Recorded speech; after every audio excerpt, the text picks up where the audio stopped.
Mbalmo amena ndado esia famu kidal a nouvelle labonna femunu na be ka ke kidal amena kana anda ko chaman be ka ke kidal ni wati la amena kana anda do la esia. Donc je vous demande le maximum de partage. Ali chef d'état-major ne armée yemogoba anaka délégation sera kidal wa kidal libération ambura nouvelle waro kalama a libérer la chogomina ja GTA askia o de kidal lib balmo keleke minam badene be kidal bi ame wakati mina amena kana anda do o keleke mina sugu jumando police bena le bara damne kidal donc temps perdu tentoni on va à la vitesse supérieure est-ce qu'il y a kidal sona donc beaucoup de partage au temelengo beaucoup de révélations ni flana mune balmo iba ye abe fo mima l'alliance dans le cadre de l'alliance des États du Sahel. Balmo Mali armée ni Niger armée ouye jigitege frappe aérienne ne ke jigitege frappe ou yo resir terrorisme parce que alsa koy maban o la abena les alliances abena anafa abena tosoro esia fam abena anafa toy ani Niger ni Burkina be jamina balmo jahanama be ga jigi terrorisme ka wallahi terrorisia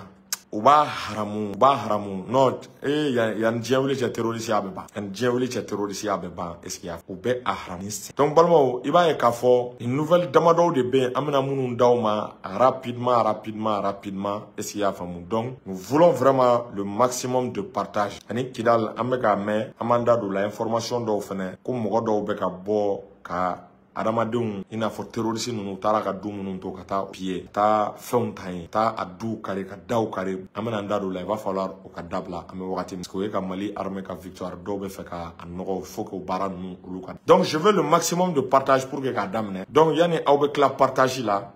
o b'a sɔrɔ n bɛ n ka partenaires fo k'an ka shérifkɛ fo chaque shérif ti ami Aidara kabako fura tigi ala ye shérifkɛ sɔn kabako fura la fura minnu n'a ka ɲi bana baden ma tension diabète dimi rein dimi kɔdimi shérifkɛ ka numéro ye 75 64 10 10 75 64 10 10 n'i y'o kɔri i bɛ tiya min ka nin kabako fura ninnu i b'a sɔrɔ o tɛmɛlen kɔ k'an ka kutubu n'an ka walew fo Seku Lasana Kanɛ pele a bɛ Segu a ye duwawu min kɛ walayi duwawu minɛla ala ye Mali libéré donc an bɛ Seku Lasana Kanɛ denkɛ fo Seku fitini Seku Sogore k'a fo Mukadamu Kamara ka funi yɔrɔ la ka Cheikh Sala fo Kanjalo ale de fa ye Segu Dawuda Kanjalo fo yan fo Tubakura Morikɛ ka kuma man ca ni mɔgɔ minnu mɔgɔ bɛ a la an b'a donc balimaw a ye partage a y'a fanga bonya yanni n bɛ tila ka karamɔgɔ Mamadu Famanta k'a fo Bozo Mori e mɔgɔ min ko Bozo Mori i ko ni mɔgɔ bɛ fura la k'i ka o sɔrɔ ni mɔgɔ min ko Bozo Mori ka garisɛgɛ sanuma ka o sɔrɔ karamɔgɔ Mamadu Famanta a bɛ baara kɛ ka papier extérieur la i b'a ye a bɛ olu bɛɛ baara kɛ donc balimaw an bɛna an da don sujet in na sisan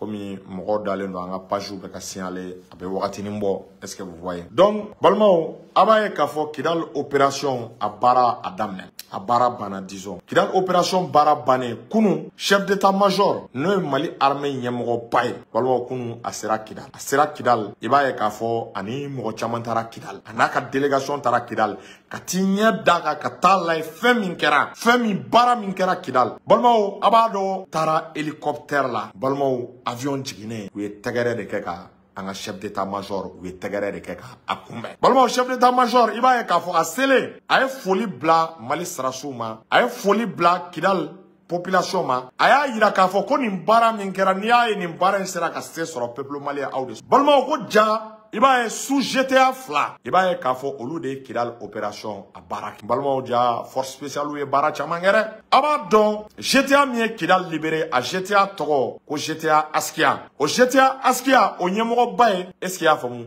ko lieutenant colonel Moussa Ouattara ale n'a ka cɛdenw balimaw olu de ye Kidal libéré est-ce qu'il y'a faamu armée bɛɛ de don mais a commandement tun bɛ lieutenant Moussa Ouattara olu de y'a baara kɛ i b'a ye lieutenant Moussa Ouattara a y'i da don Kidal janjo la jan balimaw janjo in a ma nɔgɔya kɛlɛ in Kidal bataille a bɛ da zana la balimaw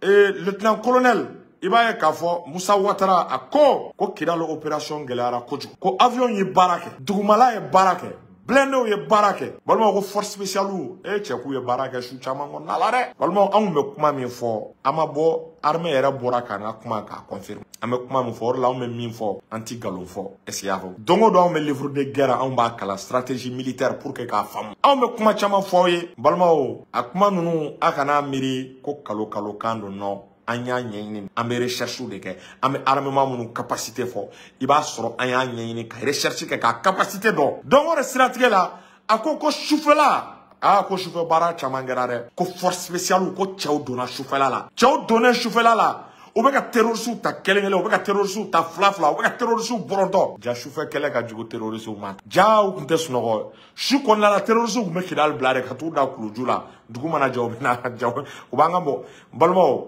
anw ye fɛn fɛn fɔ aw y'an ka force spéciale la wallahi u ka fagali ka jugu n'a bɛɛ force spéciale de b'i faga dibi la i kunkolo bɛ ci i b'a ye aw fila sigilen bɛ tewuli la u bɛ dɔ ka cigarette sisi yele i bɛ bɔ min kalama o y'a sɔrɔ o y'o kunkolo dayɛlɛ a bɛ kule ni sɛrɛgɛ la a tɔɲɔgɔn dɔ min bɛ yen o b'a a tɔɲɔgɔn kunkolo dalen a ka yɛrɛkɛlen don sɛmɛ bɛ ka bɔ fa bɛ wuli o la o bɛ kule a bɛ boli a bɛ kule a bɛ boli a b'i kunda kɔngɔ kan cɛ fa wulila caman na koyi terroriste i b'a ye k'a fɔ u caman bɔrɔntɔra fa wulila caman ba de la donc an ka a tɔgɔ o GTA in a y'a yira k'a fɔ ko mission commando baden de kɛra sufɛla la u donna Kidal i b'a ye k'a fɔ nettoyage caman kun bɛ kɛ sufɛla la Kidal n'a alentour a n'a ville kɔnɔna la ko cɛ dumanw c'est à dire ko ni su ma ko i b'a ye k'a fɔ cɛ dumanw tɛ donc o de la su kɔnɔna la balimaw terroriste u ye kabako fagali ni disons armée a ye kabako fagali ani jigitigɛ fagali a y'o de da terroriste o de la n balimaw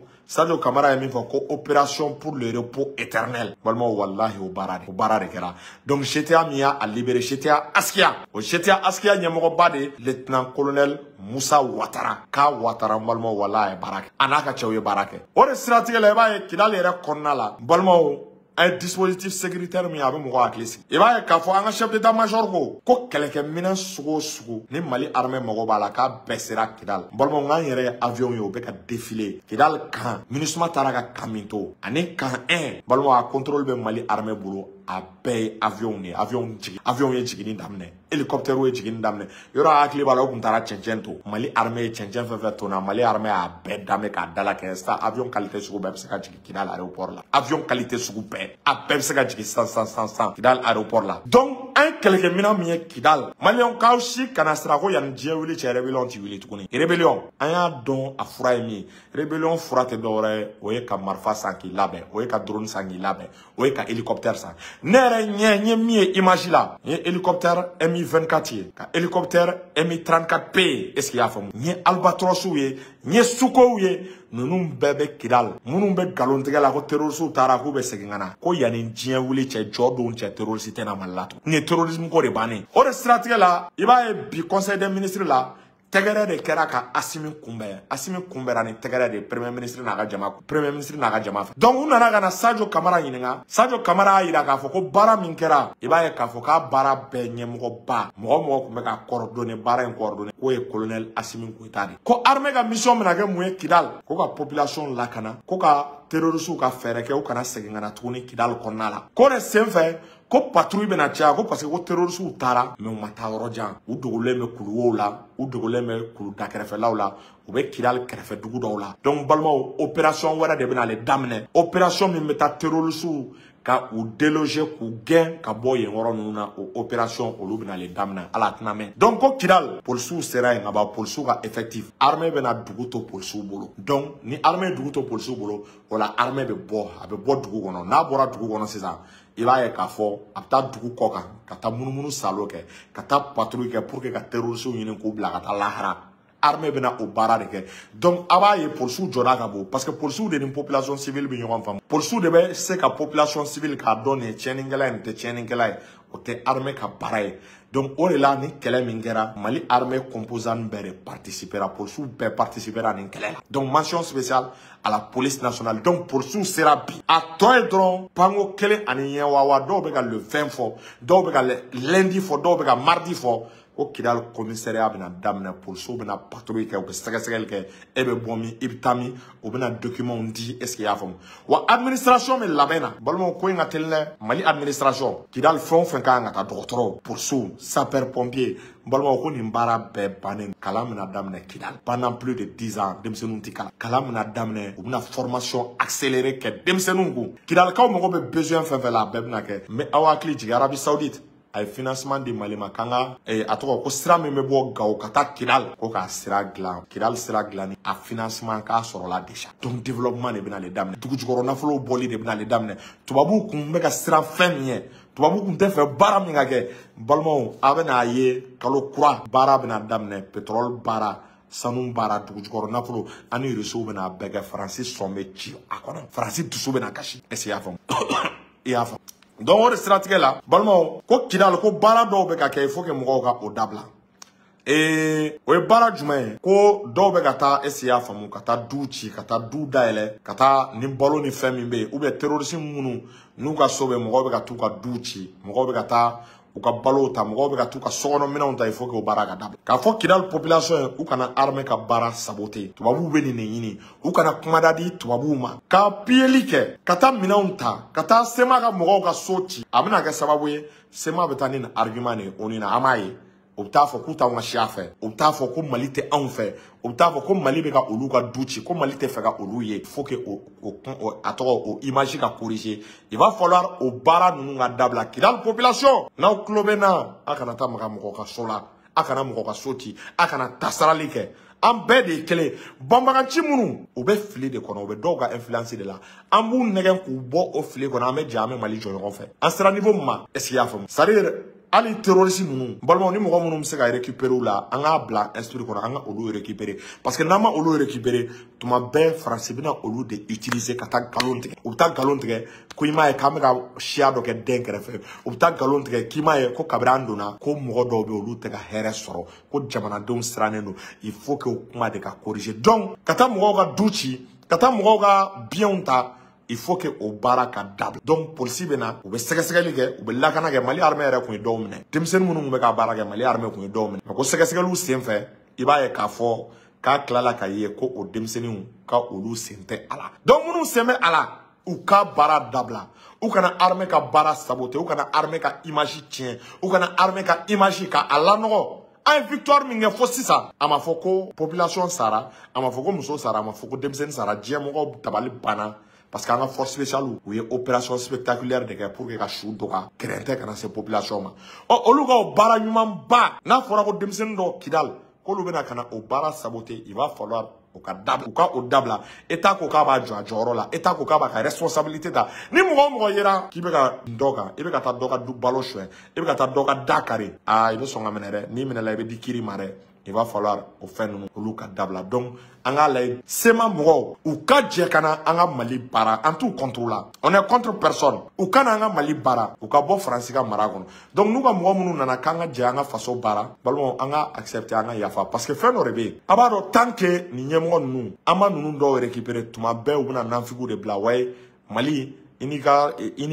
tɔgɔ ko Mali n'a denw ka bɛn Mali n'a ka rébellion ka bɛn nanfigiw il faut que nanfigiw de da ka bɔ an ka ko la Ismaël Wage an ka colonel Ismaël Wage an b'a ɲini a fɛ ministre de la réconciliation a ka fɛɛrɛ kɛ halisa Algabas ninnu u bɛ fili de la u ka u wele u kana jɛ an ka baara kɛ ɲɔgɔn fɛ u ka Algabas wele a kana an t'a jugu a la on n'est pas contre lui Algabas kana mɔgɔ fɛn fɛn bɛ yen SEMA mɔgɔw a ye n'an ka jɛ an ka Mali baara anw diminen t'aw kɔrɔ armée nana armée bɛ fɛ k'a ka baara de kɛ terroriste kɛ à aucun moment Mali armée m'a fɔ k'ale bɛ ka SEMA kɛlɛ à aucun moment m'a fɔ a ye armée ka communiqué bɛɛ la ye armée ko k'a bɛ ka terroriste de kɛlɛ parce que armée b'a dɔn SEMA maliyɛnw de don armée b'a dɔn ko in bɛ tila ka laban négociation na o de la armée bɛ ka terroriste kɛlɛ a ye armée ka communiqué la ye de A à Z a tile kelen m'a fɔ k'a bɛ ka SEMA mɔgɔw kɛlɛ donc les terroristes de la SEMA venez est-ce que vous voyez disons la SEMA venez nous sommes tous des Maliens. Venez, nous allons travailler ensemble. Venez, nous allons nous donner les mains pour bâtir un nouveau Mali, un Mali courant. On n'est pas contre vous. Nous voulons tout juste que vous vous débarrassiez des Français, que vous vous débarrassiez de l'influence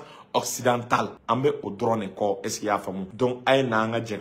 laissez quitter l'influence de l'Algérie, quitter l'influence de la France. Venez travailler avec nous. Nous, les Maliens, nous ne sommes pas contre vous. On est tous des Maliens. Nous voulons un Kidal nouveau. Nous voulons un Mali libre et apaisé. Aïe, message à la Sekouma. Nous ne sommes pas contre vous. Vous n'êtes pas nos ennemis. On est out qu'elle est là. On n'est pas contre vous. On est out qu'elle est là. Est-ce que vous voyez? Amega français de guerre, fait un jamana de kakanta pour que Mali kura kana pour que Kidal demsenu ou ka here sugu be soro unyala. Donc on est là ko alliance des États du Sahel. Noye atro alliance ni Mali ba ko ese ya famu Niger ba ko no Burkina ba ko no ko Mali ni Niger ye opération pele pas de ke ka terroriste bla ka ta lahara opération na ça a mobilisé les troupes maliennes, ça a mobilisé les troupes nigériennes. Où est mon salon est-ce qu'il y a famou? Ta terroriste ou gauche Niger territoire. Où est terror? Parce que Mali est terroriste ou borondolé, mais chaman boulaga do Niger. Donc Mali et Niger, où est union wele, quand opération aérienne coordonnée, les hélicoptères Mi-34,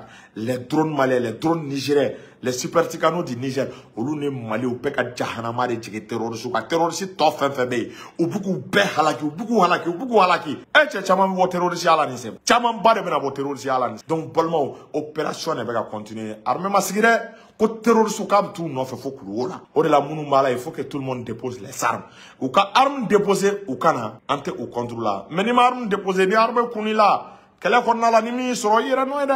déposer les armes aina anga baraka yoron. Donc Alliance des États du Sahel, il s'agit de la plus grande opération de l'Alliance. Donc il va avec dame ne menaka fo Niger konala. Donc balma obeka terroriste ou halaki ni pe kuyen. Koron fe mo ou kana toro France ko Mali be bi novembre 2024. France era de jamana be bin suno Mali te. Armée be ka yoro be contrôler. Armée be ka yoro be sécuriser. Est-ce qu'il y a fond? Voilà, donc